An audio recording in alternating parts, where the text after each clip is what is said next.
Hai guys, Assalamualaikum warahmatullahi wabarakatuh. Salam sejahtera kembali lagi di Tengku Ruk Channel. Semoga anda yang menonton video ini sentiasalah dirahmati dan juga diridhoi oleh Allah SWT.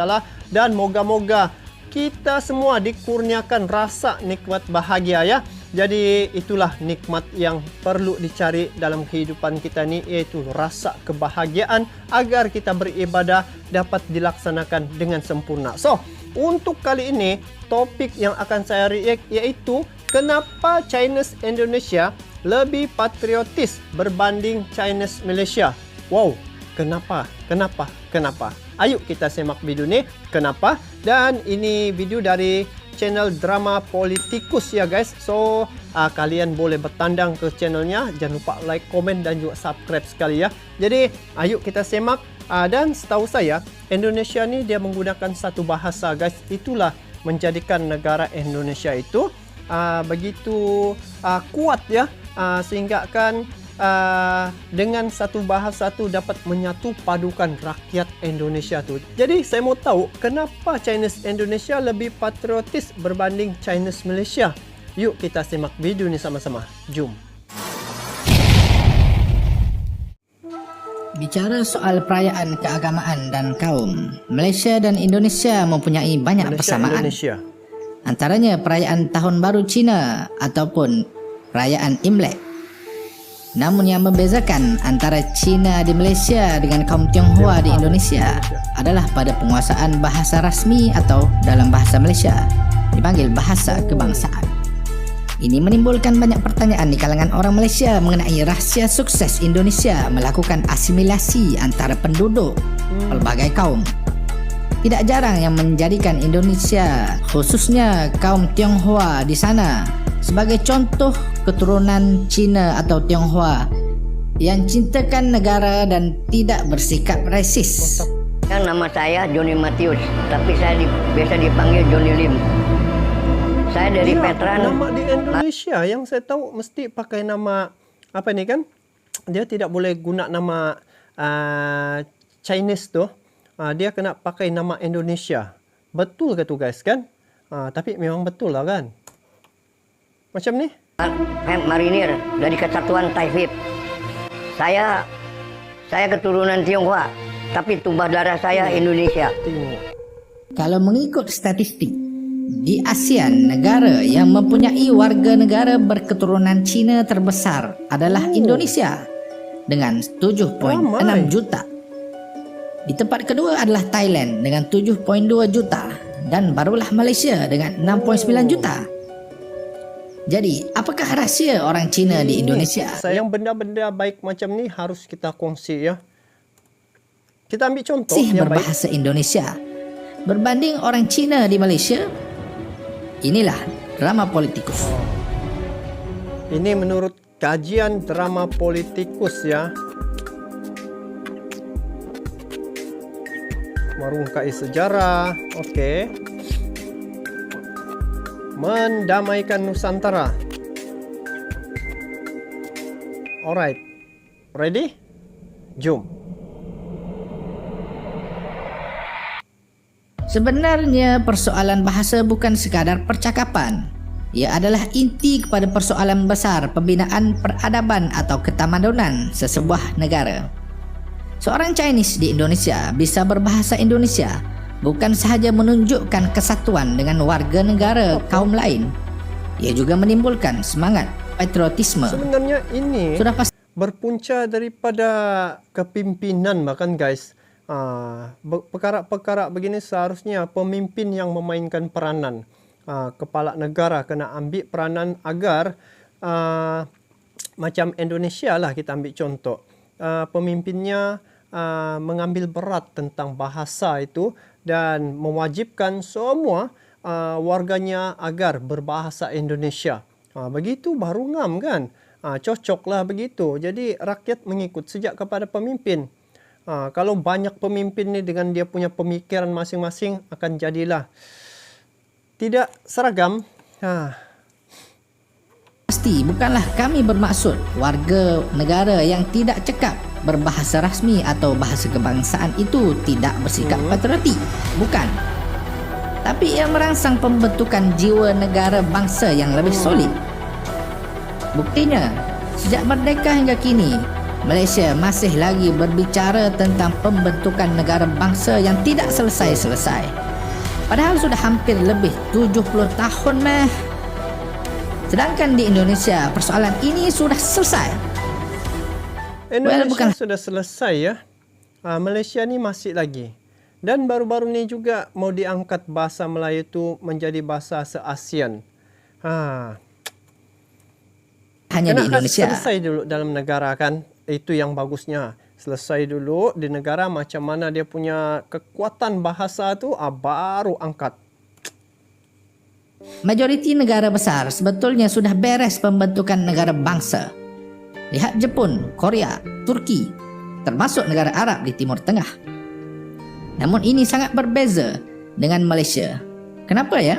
Ada yang beralasan ini gara-gara Malaysia terdiri dari pelbagai kaum yang mempunyai bahasa yang berbeza. Rasanya tidak. Saya jawab teruslah. Sebab di Indonesia begitu juga pelbagai kaum, pelbagai etnik, hampir 700 lebih ya etnik di Indonesia. Tetapi bisa untuk bersatu, bisa untuk bersama-sama dengan kaedah menggunakan satu bahasa tu. Mereka tidak ada percanggahan ataupun macam perselisihan di situ. Jadi bijaknya di mana? Pada pemimpin, kan? Bukan itu saja, tanpa disedari, dua kaum terbesar di Malaysia setelah kaum Melayu berasal dari dua tamadun kuno dunia, iaitu China dan India. Jadi, dua peradaban baru yang bertembung dengan satu kaum asal iaitu Melayu yang juga mempunyai sejarah peradaban yang tidak kalah dengan tamadun China dan India. Namun stop, kejap. Kalau itulah alasan kita, bagaimana pula dengan Indonesia yang mempunyai 718 bahasa berbeza yang dituturkan oleh 1340 suku bangsa di tanah air? Bagaimana tu guys? Tengok ini yang sepatutnya kita mau tahu. Sensus BPS tahun 2010. Mereka mempunyai 1340 bangsa. Sedangkan kita hanya 3 kaum. 3 kaum. Nah, disinilah terletaknya inti perbincangan. Menarik nih. Adakah perbandingan antara 3 kaum di Malaysia versus 1340 suku di Indonesia itu? 3 kaum di Malaysia lawan 1340 kaum di Indonesia. Tetapi di Indonesia sungguh pun 1340 kaum, tapi dorang lebih patriotis. Perbandingan yang fair. Sebabnya walaupun Malaysia hanya mempunyai 3 bahasa yang berbeza, di Malaysia tidak menjalankan proses asimilasi bahasa seperti yang terjadi di Indonesia. Sebaliknya Malaysia masih mengamalkan integrasi. Jadi apa bezanya? Bezanya ada banyak, tapi kami memilih untuk fokus kepada satu sebab utama, iaitu pendidikan. Pendidikan di Indonesia tidak wujud 2 aliran berbeza. Bukan hanya mereka bertanah air satu, berbahasa satu, dan berbangsa satu.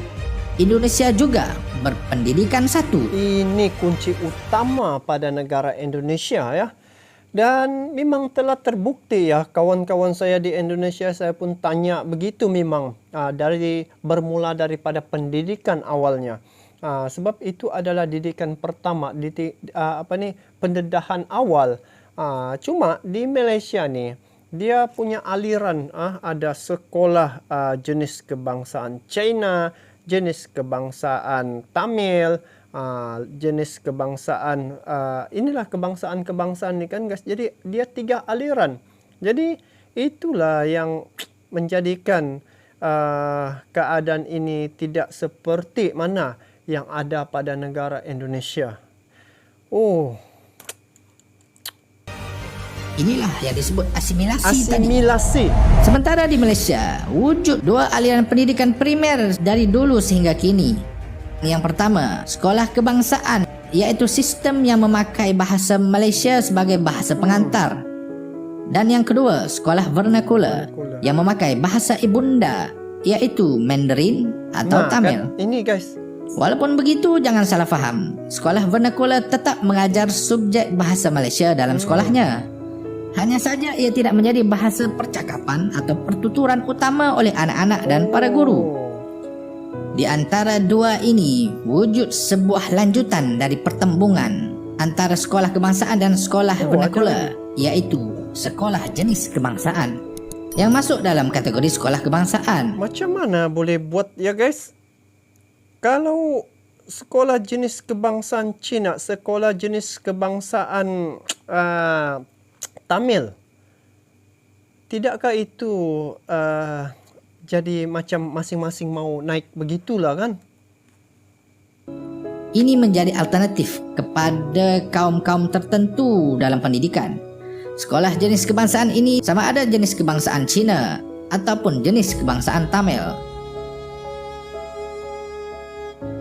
Sungguh pun begitu, persoalannya adalah adakah semua warga negara di Malaysia, terutama yang berbangsa Cina, fasih berbahasa Malaysia? Kajian dari Fakulti Pendidikan Universiti Putra Malaysia UPM terhadap 414 pelajar sekolah jenis kebangsaan Cina di Kuantan mendapati hanya 55.7% masih tidak fasih berbahasa Melayu. Artinya di sini dia bukanlah 100% orang China tidak boleh bercakap bahasa Melayu. Dia sebahagian ya. Kalau daripada kajian ni 55% tidak bisa berbahasa Malaysia ya. Walhal berdasarkan Perlembagaan 152, bahasa Malaysia adalah bahasa rasmi. Manakala Akta 1963 dan 1967 mengangkat bahasa Melayu sebagai bahasa kebangsaan. Ini bermakna bahasa Malaysia bukan untuk bangsa Melayu sahaja, sebaliknya untuk sebuah bangsa Malaysia. Kalau di sekolah jenis kebangsaan pun tahap kemahiran bertutur bahasa Malaysia kurang dari 50%, apakah mungkin peratus ini meningkat ketika di universiti dan ketika di alam pekerjaan nanti? Tidak heran isu pendidikan dan sekolah sering menjadi modal politik di Malaysia. Sama ada pihak yang menentang seperti sebahagian parti-parti berasaskan Melayu, atau ada pihak yang menyokongnya seperti parti-parti kaum Cina di Malaysia. Sampai ke sudah, Malaysia tidak akan pernah maju jika hal ini sering menjadi permainan para politikus untuk mendapatkan kuasa. Yang menjadi eksperimen dan uji kaji dan diberikan harapan palsu adalah rakyat dan generasi-generasi baru yang akan mendiami Malaysia 10 tahun, 50 tahun dan 100 tahun ke hadapan. Sebagai penutup, kemajuan sesebuah negara bergantung kepada jiwa sesebuah negara untuk dipersembahkan kepada dunia. Dan jiwa sesebuah negara ditentukan oleh jiwa sesebuah bangsa. Bangsa di sini bukanlah bangsa yang terpisah oleh sekat-sekat bahasa ataupun ras, tetapi bangsa Malaysia atau bangsa Indonesia. Bangsa sesebuah negara, negara bangsa. Bahasa jiwa bangsa menjadi kata-kata keramat yang masih lagi menjadi teori di Malaysia. Manakala kalimat dalam lirik lagu Indonesia Raya, bangunlah jiwanya, bangunlah badannya, sudah menjadi realiti di dalam masyarakat Indonesia.